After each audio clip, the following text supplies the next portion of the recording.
If I was to grade Arsenal's window at this point, it's difficult to go much higher than a 5 or a 6, really. They've brought in one player that I look at being, a potential starter for them. David Raya has been signed on a permanent deal. They've got really good money for Smith Rowe.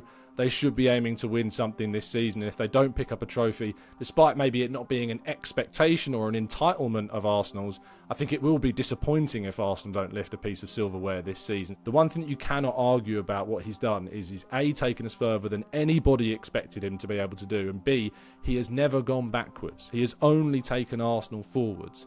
And if you're on a track to go towards where you want to go, which is the Champions League and the Premier League, it'd be remiss, I think, of anybody to want to jump off at this stage.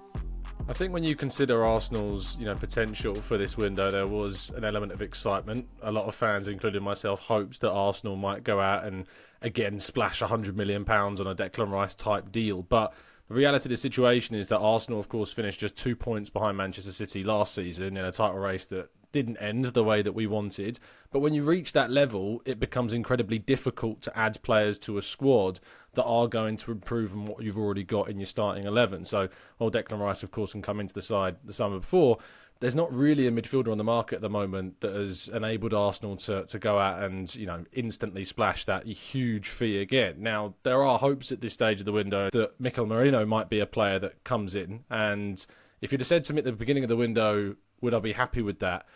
I'd be pretty kind of split on it, because I would have hoped that maybe Arsenal might have gone for your bigger profiles, but looking at the window in the benefit of hindsight, there simply hasn't been the profiles that maybe we all wanted Arsenal to go for, and that goes for a number of positions, not just, of course, the midfield, but also in the forward line, which remains an area that I'd hoped that we would strengthen in as well. So far, I think it's been okay, slightly below what people would have expected in terms of, business. I think that Arsenal have shown in the window that, the intention to strengthen the starting 11 by Calafiori. I think he is a player that will look at the starting 11 and think that left-back slot is an area that he can make his own.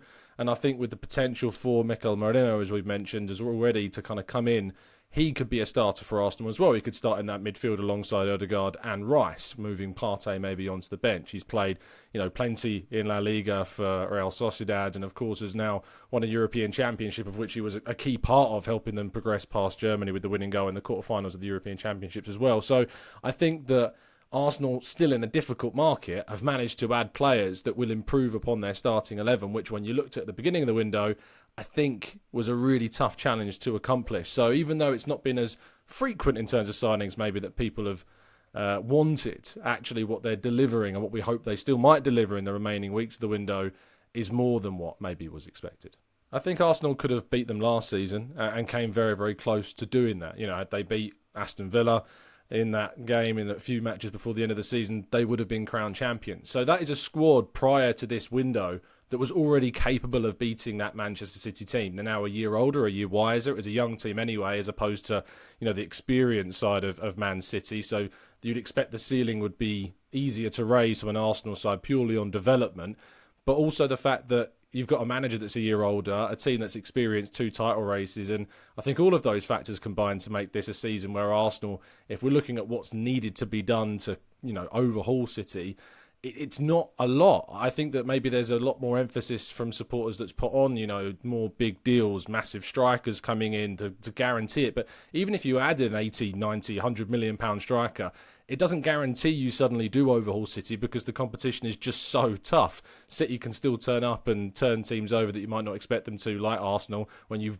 got the confidence to go into those games that we never had before facing Man City. But Arsenal's record against the Big Six teams last season was excellent. We didn't lose a single game against them. And of course, we managed to beat both Liverpool and City at home and, avoid defeat away from home in those teams. So this is still a very capable team. And the transfer window I didn't necessarily think would be defining of whether they would be able to take them over or not.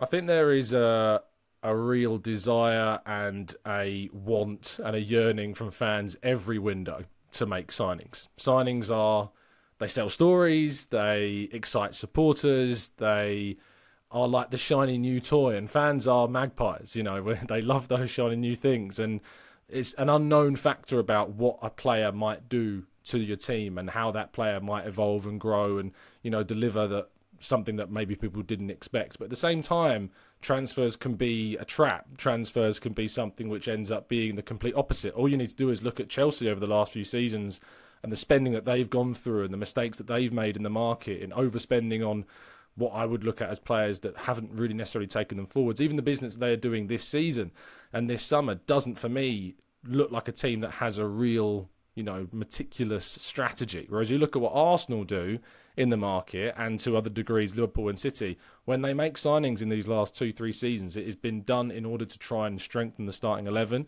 and give Mikel Arteta more options in order to progress the side whilst not going absolutely mental with how much they're spending, and are very meticulous in what they do in terms of investment in certain players. So they might go and spend £105 million on Declan Rice, but then they'll really try and get a good deal for players like Jorginho or Leandro Trossard and bring those players in on a cheaper amount of money, but have still a huge impact on the team, comparable to that of a player like Declan Rice. So, yeah, I think there's always this, desire and desperation for signings, but in reality, it's more important to look at what you've got and recognise what you've achieved with it and take that forwards into the next season.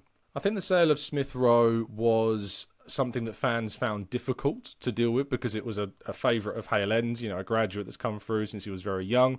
But £34 million for a player that has just got over 500 minutes in the Premier League over the last 2 seasons is an incredibly high amount of money. When you consider that Conor Gallagher, a player that has played pretty much every minute, for Chelsea, that he's been available in the last 2 seasons and been one of their standout of a few in that Chelsea team. And, reports suggested that it was around £33 million that Atletico Madrid were going to be paying. I think that then gives you a bit of context as to how good of a deal that is. To my understanding, it's also got a 10% plus sell-on clause in it for that Smith Rowe deal, so Arsenal could end up getting even more money in the future. And then, of course, whilst that's been the only real major sale that they've done, a few youth players have also left. We've seen Mika Biereth go off to Austria for a few £1 million. Britt Norton-Cuffy has also gone. Now is expected to leave for Genoa for a few £1 million as well. The major exits like Nketiah and Ramsdale and Reece Nelson, and to a lesser degree Partey and Kivior, who've also been linked with exits, haven't yet happened. I think that Nketiah will eventually move on, and Arsenal have remained really strong on their valuation of around £25 to £30 million for him. And Marseille, who were the interested team over the last couple of weeks, never met that valuation, and Arsenal decided not to accept the lower fee because Arsenal, and Edu in particular, have been criticised, for how much they have sold players for in the past, that they've not been good enough at selling. So rightfully, they are standing firm on this valuation until somebody meets it. And we do know that there are Premier League clubs like Bournemouth, perhaps Crystal Palace as well, that are interested in Eddie Nketiah. So why sell a player for less than you want when you know that there are other potentially interested parties still available between now and the end of the window? Aaron Ramsdale's really interesting. I don't really know what's going to happen with him.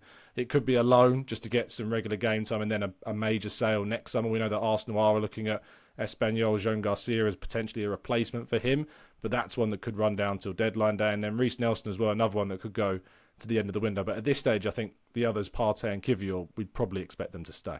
I think when you talk about minimum requirements of a club like Arsenal, and if you ask Mikel Arteta the question of what his requirement is, it is to win, will be the stock answer.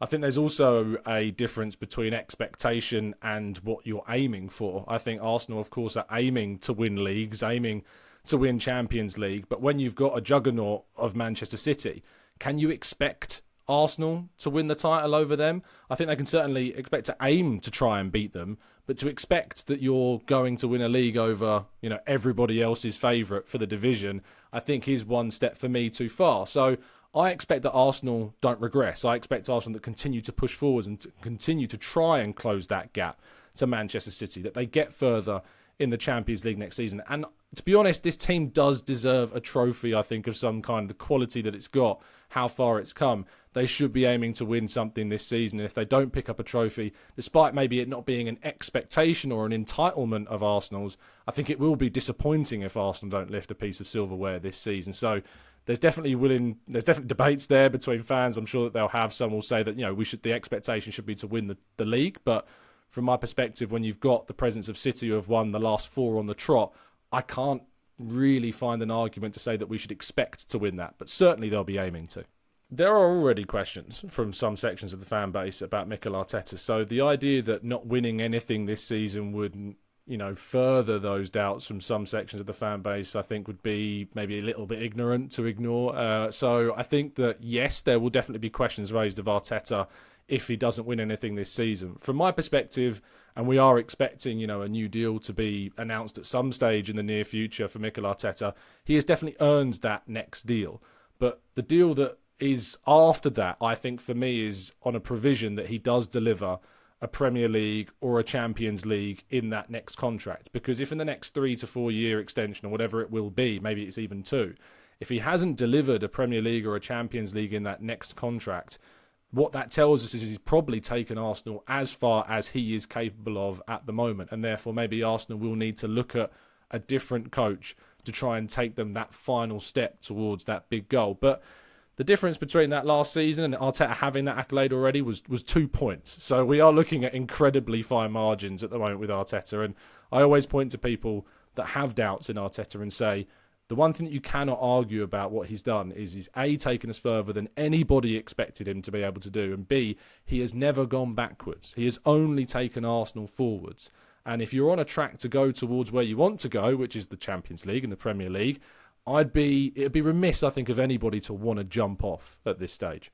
I would predict this season that Arsenal will be a even tougher title challenger than they were last year.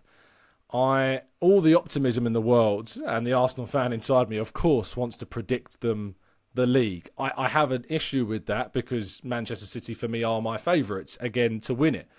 But I'll allow that optimism to overcome me somewhat and predict that Arsenal will overcome the odds and win the league despite that, because, we always got to take a risk sometimes. In terms of the cup competitions, I think they've got a real chance in the likes of the FA Cup. The Carabao Cup has always seemed a little bit of a side option, I suppose, if you like, under Mikel Arteta's management. We've been knocked out by teams that you wouldn't expect Arsenal to be knocked out by, so it wouldn't be too surprising if they went out in one of the earlier rounds again, to the frustration of some supporters I know. But the Champions League, again, is an opportunity. Arsenal, I think, according to the bookies, are around third favourites for the Champions League next season, behind Man City and Real Madrid. So that tells you how far Arsenal have come. So there will be expectations, I think, of getting to at least a semi-final, and I predict them to reach a semi-final in the revamped version of this tournament as well. So they're my predictions. If I was to grade Arsenal's window at this point, it's difficult to go much higher than a 5 or a 6, really. They've brought in one player that I look at being, a potential starter for them. David Raya has been signed on a permanent deal. They've got really good money for Smith Rowe. A lot of it hinges on what happens from this point forwards. If they add Mikel Merino into the fold, it could rise to a 7. If they then add a forward on top of that, then you could be looking at an 8. And of course, there's also factors regarding outgoings. If they get a really good fee for Nketiah, that could also raise that rating. I know some people would go lower and think 2s, 3s, because we've only added one player on top of what we had last season. But I actually think that, as I pointed out before, the context of improving a team that are 2 points off Manchester City is incredibly difficult in a window which does not offer up too many opportunities this year. So I think you have to take that all into account. And at the moment, it's very average, but it's got potential to be much better.